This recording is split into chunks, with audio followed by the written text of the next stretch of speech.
Ragna the Blood Edge, no doubt you've heard the name before, but if you have, you've typically heard it associate with the name Soul Bad Guy. Why is that? There's a couple reasons, and I kind of want to talk about them in this video. Due to BlazBlue's development history, they're often associated with Guilty Gear and BlazBlue, since BlazBlue kind of was a stand-in for Guilty Gear while they lost the rights to it. So it's really easy to look and be like, Ragna? Soul? Red? Big sword? Gunflame? They're the exact same character. I feel like it's a pretty disingenuous argument to say that they're the exact same character based off a few aesthetic choices that they both share. However, there are some similarities between the characters story-wise, but those are used in such different ways that they tell very different stories between the two characters. So allow me to walk you down through the differences between Ragna the Blood Edge and Soul Bad Guy, how they're similar, but very, very different. Now listen, I know about Soul and Ragna, you know about Soul and Ragna, but there's probably someone watching who doesn't, so excuse me for reintroducing these characters to you. Soul Bad Guy was a scientist who got turned into a giant demon dragon thing by one of his good friends known as That Man, later revealed to be Oscar R. Krauts. Soul swore vengeance that day that he would kill all the gears that were existed in the world, and went off bounty hunting, I guess, to go and kill all the gears that he could, wrapping himself in all the events of Guilty Gear. Ragna at a young age was experimented on by Relius, as he was the vessel for the Black Beast. Growing up, he eventually had his life ruined by Yuki Terumi, and decided to set his life course to destroy the NOL, which was Yuki Terumi's creation. So, instant similarities. 1. They're both kind of demons. 2. They both set their life work to destroy something or someone.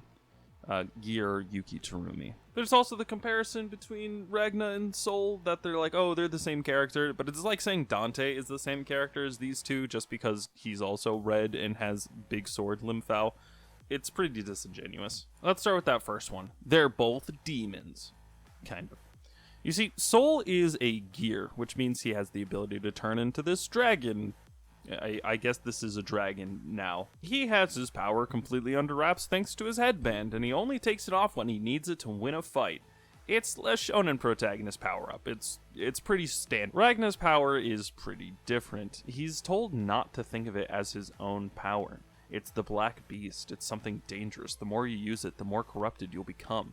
It's dangerous to even use it without an inhibitor. Not only that, but because he bears the Black Beast, a lot of people sense that cosmically and just dislike him just from the get-go. It's what makes him a villain in everyone's eyes, because they subconsciously know that he's the eventual destroyer of humanity. Now let's take a look at each of their end goals. Soul wants to kill That Man for ruining his life and turning him into a dragon.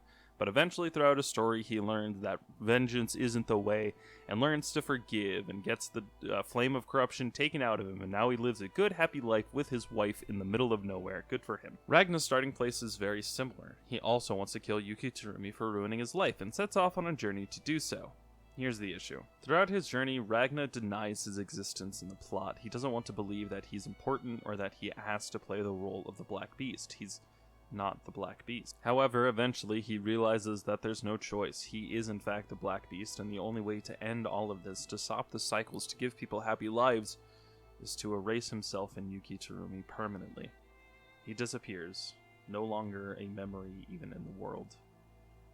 It's a very different ending between the two, wouldn't you say? The main difference between Soul and Ragna is they're trying to tell two very different stories with two very different themes, but they have the same aesthetic. Soul's story is a very internal one. It's about how to make the best future for yourself. It's an individual story about how someone comes to accept themselves and what's happened in their life. It's about forgiveness and repentance. Guilty Gear is very focused on the story of Soul Bad Guy. It's why most of the cast doesn't really get fleshed out and hardly ever gets scenes with just them. Ragna is the main character, and the story is about investigating who he is and what he feels about the world. Ragna's story is a story about struggle. It's about someone in a world that despises him, and him finding the few faint chances of hope and love in the world. While the world initially hates them, the minute some people take time and spend around Ragna, they grow to love and accept him. It's a story about how people can change the minute you begin to look at them deeper. And for Ragna, it's a story about how much he values the people who care and look after him, that he's willing to sacrifice his very existence for them. So, in the end, what am I trying to say? Soul and Ragna are both red Shotos who have big sword Limfao and both swear. But They're very different characters at the heart of it. Soul's story is about self-reflection and trying to find his way in the world to create a better future for himself. Ragnar's story is growing to accept the world around him, that people do in fact love him and care for him, and him sacrificing himself so those people can have better lives. They're very different stories trying to tell two very different themes, and comparing the two and saying that they're copies of each other is disingenuous to say the best. Regardless, that's my take on the whole thing. Thank you all for watching. My name's Relly Renhart, the old reliable. We're kind of going through an identity crisis here. Irony intended, I suppose. Hey, it's been like 3 weeks since I posted an actual video or something like that. My bad. I've been distracted.